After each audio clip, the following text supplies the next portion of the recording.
Assalamualaikum warahmatullahi wabarakatuh. Selamat malam. Kita akan membahas tentang toksikologi logam berat. Toksikologi logam berat itu merupakan bahagian dari mata pelajaran yang kita bahas dalam pencemaran lingkungan. Toksikologi logam berat ini sudah banyak buku-bukunya. Salah satunya bisa Anda dapatkan dari buku yang dikeluarkan dari Universitas Negeri Padang. Penulisnya Bapak Prof. Dr. Indang Dewata dan saya.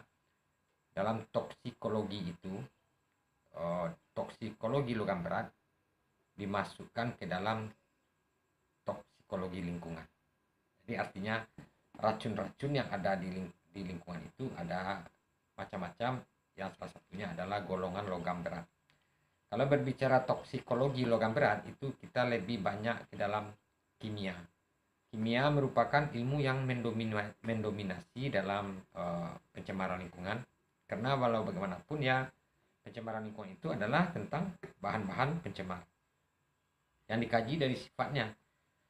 Saya juga tidak begitu ahli dalam kimia karena saya tidak mempunyai latar belakang ilmu kimia secara murni. Jadi yang saya pahami cuma tentang hal-hal yang berhubungan dengan logam dalam kaitannya tentang pencemaran.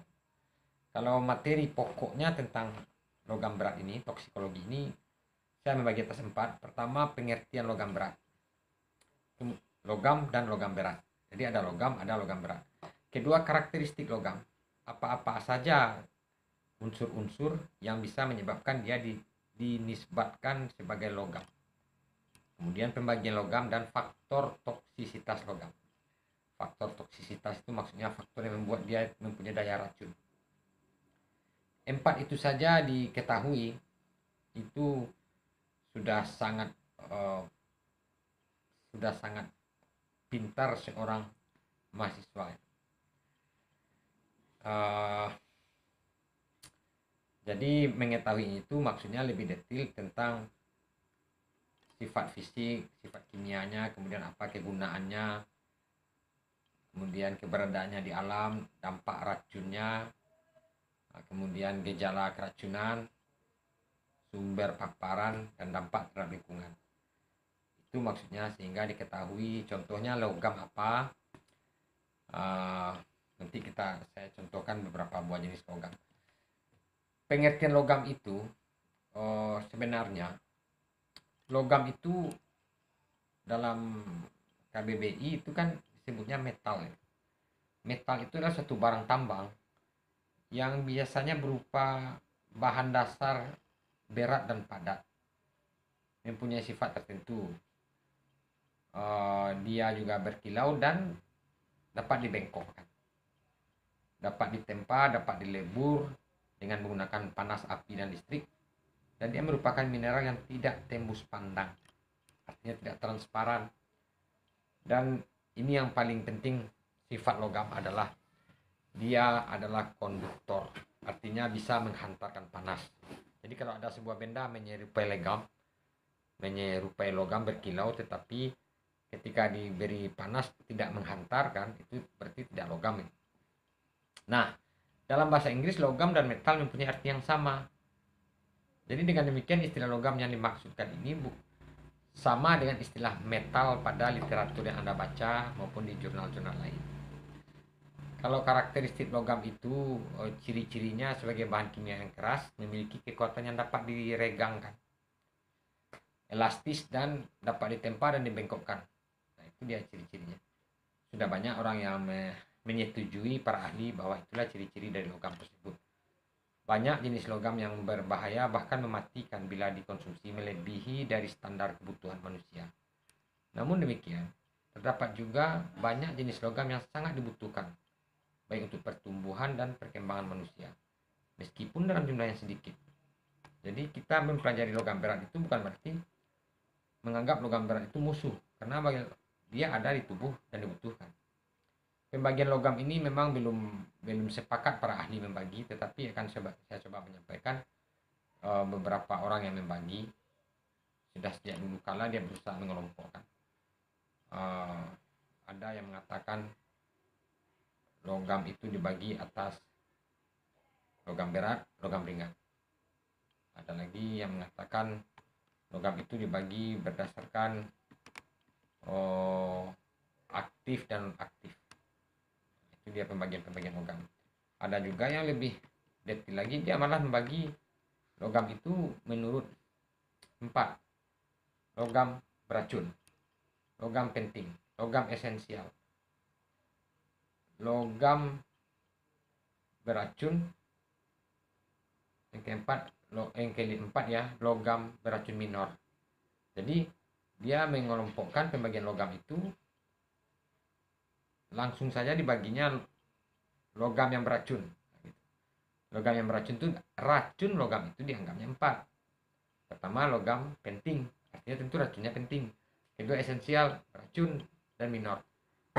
Nah ini pendapat ini sudah sangat lama itu disampaikan oleh Goyer tahun 1986. Tetapi sampai literatur hari ini orang menggunakan pembagian logam berdasarkan 4 ini. Apa itu logam penting? Saya sebut 7 logam. Pertama arsenik, berkelium, kadmium, kromium, timbal, merkuri, nikel. Itu dia. Itu logam-logam penting itu disebut juga mayor metal yang menyebabkan pengaruh ganda. Sehingga dia disebut logam penting. Artinya pengaruhnya ganda. Kemudian yang esensial. Ada 5. Pertama tembaga, mangan, molibdenium, selenium, dan seng. Apa itu logam esensial?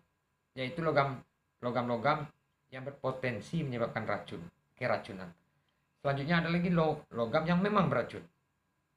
Seperti aluminium, bismut, emas, gallium, lithium, platinum. Nah, itu jelas dia beracun. Nah, yang terakhir itu logam racun minor, itu seperti vanadium, uranium, timah, perak, barium, antimoni. Ada lagi itu indium. Nah, itulah pembagian logam yang lebih mudah kita mempelajari. Kita membagi itu tujuannya supaya kita bisa lebih fokus dan mengetahui. Salah satu kegunaan logam itu, contohnya tembaga. Tembaga itu menghasilkan karya manusia seperti patung Liberty yang di Amerika Serikat itu terbuat dari tembaga dan tahan lama kan. Kemudian cat mobil bus sekolah itu di sekolah di Amerika atau di Eropa itu kan warnanya kuning tua, itu krom, itu bersifat racun.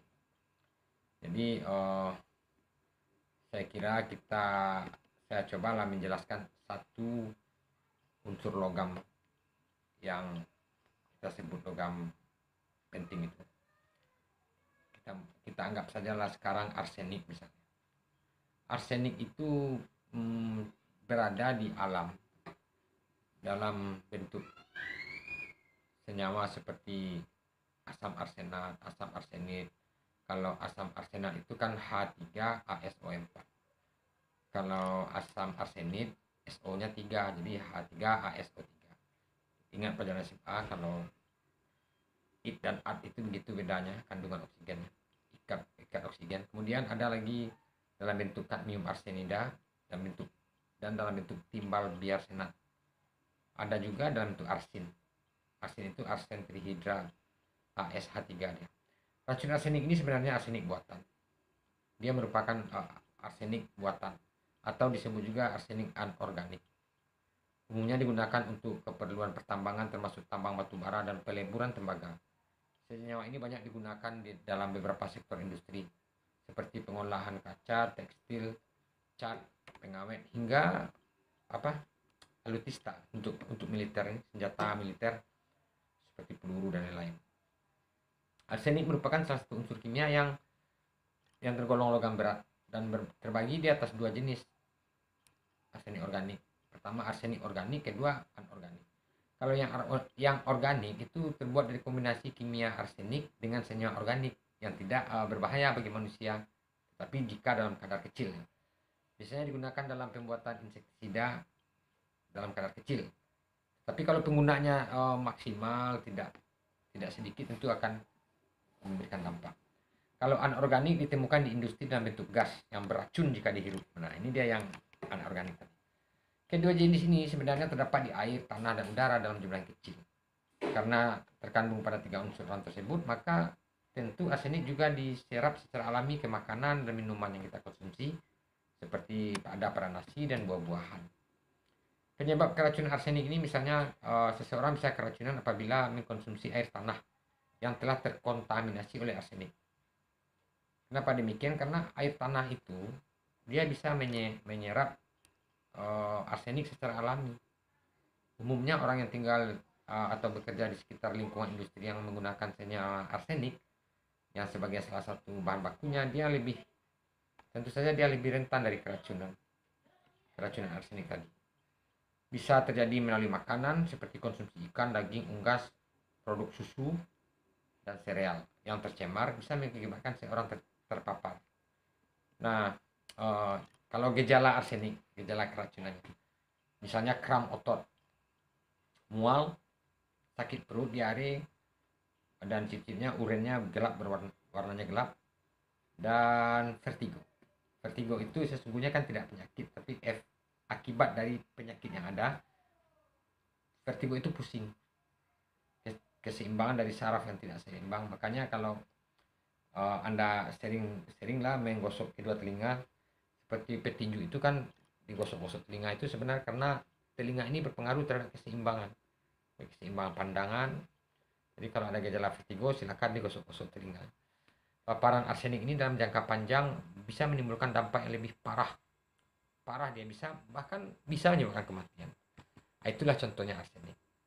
Nah, kalau Anda ingin lebih tahu lagi bisa saya ceritakan tentang timbal. Timbal digunakan sebagai peluru. Sejak abad pertengahan dulu telah dibuat orang timbal sebagai peluru. Timbal cocok untuk kegunaan ini karena murah, bertitik leleh, rendah sehingga dapat dicetak dengan peralatan sederhana. Selanjutnya timbal juga digunakan dalam arsitek dan konstruksi bangunan. Lembaran timbal digunakan sebagai bahan atap. Dia lembarannya itu. Dulunya timbal juga digunakan dalam menjaga keseimbangan roda mobil. Jadi ada timbal ditambah-tambah. Tapi sekarang diganti dengan bahan lain karena alasan lingkungan. Tapi karena mobil-mobil lama itu masih menggunakan itu. Timbal digunakan dalam paduan tembaga termasuk kuningan, perunggu agar bahan tersebut menjadi mudah dipotong dan lebih lumas. Jadi timbal sering dicampur dengan itu. Pada konsentrasi yang rendah, timbal itu bisa membentuk istilahnya globul itu tetesan kecil. Jika dia dalam bentuk tersebut pada konsentrasi rendah, dia berfungsi sebagai pelumas dan mencegah robeknya paduan tersebut saat dipotong. Dengan pada paduan tadi, apabila konsentrasi timbal tinggi, maka digunakan untuk membuat bantalan pada mesin. Nah, jadi dengan demikian timbal itu berfungsi sebagai pelumas, sedangkan tembaga berfungsi sebagai untuk menahan beban. Jadi Anda bisa membayangkan timbal itu mempunyai kegunaan. Ada kegunaannya kan begitu. Tapi jangan dikira timbal juga tidak beracun. Paparan timbal adalah masalah global karena penambangan, pengolahan, dan penggunaan barang-barang berbahaya timbal banyak terjadi di berbagai negara. Timbal dapat merusak tubuh dengan melalui terhirup oleh hidung, atau tertelan, atau diserap oleh kulit. Hampir semua timbal yang dihirup akan diserap oleh tubuh. Jadi xenobiotik, menjadi bahan asing dalam keseimbangan tubuh kita.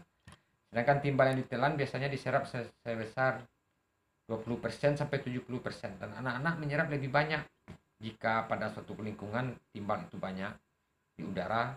Itulah akibatnya. Keracunan biasanya terjadi akibat makanan yang terkontaminasi oleh timbal tadi. Kadang timbal masuk juga karena tidak sengaja menelan tanah, debu, atau cat yang terkontaminasi. Air laut dapat juga dia mengandung timbal jika dicemari oleh limbah industri. Tanah juga dapat terkontaminasi timbal melalui akumulasi partikel limbah dari pipa, cat, maupun emisi bahan bakar yang ditambahi oleh aditif timbal. Bukan rahasia umum lagi bahwa bahan bakar itu ditambah dengan timbal. Makanya kalau Anda membeli mobil yang mahal, maka akan ada tulisan jangan menggunakan bahan bakar yang mengandung timbal. Yang itu wajar ya, karena yang membeli mobil mewah kan orang kaya, sehingga orang kaya harus mensubsidi orang Miskin, jangan dia ikut-ikutan membeli bahan bakar yang mengandung timbal. Harusnya orang kaya itu kan menjaga lingkungan lebih baik daripada orang miskin, karena pencemar terbanyak, pernah itu ada riset, justru orang-orang kaya dibandingkan orang miskin. Orang miskin tidak mencemari lingkungan sebanyak orang kaya. Dan lebih parah lagi, setuju atau tidak, hasil riset itu dulu, pendidikan orang makin tinggi dia makin mencemari lingkungan. Aneh kan? Nah, ini juga riset. Bagaimana toksisitas kromium? Toksisitas kromium itu akut untuk kromium 6 kromium 6 berkisar antara 50 dan 150 menurut si Salem itu tahun 92, pada jurnalnya telah saya baca itu. Selanjutnya, terkait dengan toksisitas kromium ini dilaporkan juga oleh Payne dan Dayan tahun 2001. Di dalam tubuh, kromium 6 ini direduksi melalui beberapa mekanisme menjadi kromium 3 yang sudah ada di dalam darah sebelum memasuki sel. Kromium 3 ini diekskresikan dari dalam tubuh, sementara ion kromat ditransfer ke dalam sel melalui mekanisme transport bersamaan dengan masuknya ion sulfat dan fosfat ke dalam tubuh. Jadi terjadi reaksi biokimia dalam tubuh itu. Nah, setelah memasuki aliran darah, kromium itu akan menghancurkan ginjal, liver, dan sel darah. Terjadi kerusakan ginjal karena adanya reaksi oksidasi di kromium tadi. Hasilnya adalah hemolisis. Apa itu hemolisis? Artinya kegagalan ginjal dan liver. Nah, itulah contoh berbahayanya timbal apabila masuk ke dalam tubuh. Nah, kromium. Kita sudah kromium. Jadi, memang berhati-hatilah kita dalam menghadapi lingkungan hidup. Yang karena lingkungan kita ini tak lagi bersahabat dengan kita, karena kita juga sebagian dari manusia merusak dan mencemari. Sebagaimana kita ketahui, masalah lingkungan itu terkait dengan senyawa kromium sering ditemukan di dalam tanah dan air tanah pada daerah situs-situs industri yang sudah tak terpakai, karena senyawa kromium pernah digunakan dalam senyawa pewarna, cat, dan penyamak kulit. Saat ini diperlukan untuk pembersihan dan remediasi lingkungan untuk menghindari dampak dari akumulasi kromium tersebut. Sebenarnya hal yang mengkhawatirkan itu adalah apabila tumpukan kromium itu berada pada sampah atau limbah padat. Itu kita sangat khawatir karena limbah tersebut pada tempat terbuka seperti pada TPA kan itu, atau pada tumpukan sampah yang tidak tidak dikontrol, tidak dikendalikan oleh pada satu wilayah, itu dampaknya akan gawat karena dia akan mengalami leaching atau pencucian dari air hujan, maka dia akan merembes ke tanah dan mengalir pada air tanah. Pada tanah akan mengalami transport dan transformasi, dan kalau sudah dia, tanah itu kan medianya dua, sebagai transport kemudian menjadi transformasi, berubah bentuk dari kromium tadi. Yang kromiumnya tetap ada, itu akan mengakibatkan keracunan pada organisme. Nah, itulah contohnya sedikit saya ulas tentang logam berat. Racun logam yang ada di lingkungan, yang mencemari lingkungan, yang berdampak pada manusia, tetapi dalam konsentrasi dan kehadiran yang disebabkan juga oleh manusia. Seperti saya sampaikan, kalau pencemaran itu manusia sebenarnya bisa menghentikannya kalau dia mau. Kalau bencana tidak. Kalau bencana itu manusia kalaupun mau menghentikannya, tetapi dia tidak bisa karena tidak ada peran dan daya manusia untuk menghentikan bencana. Itu sebenarnya kan perbedaan antara pencemaran lingkungan dengan bencana. Jangan disamakan. Saya kira itu tentang toksikologi logam berat. Kalau Anda ingin lebih jauh mempelajari, ya silakan baca buku-buku terkait. Assalamualaikum warahmatullahi wabarakatuh.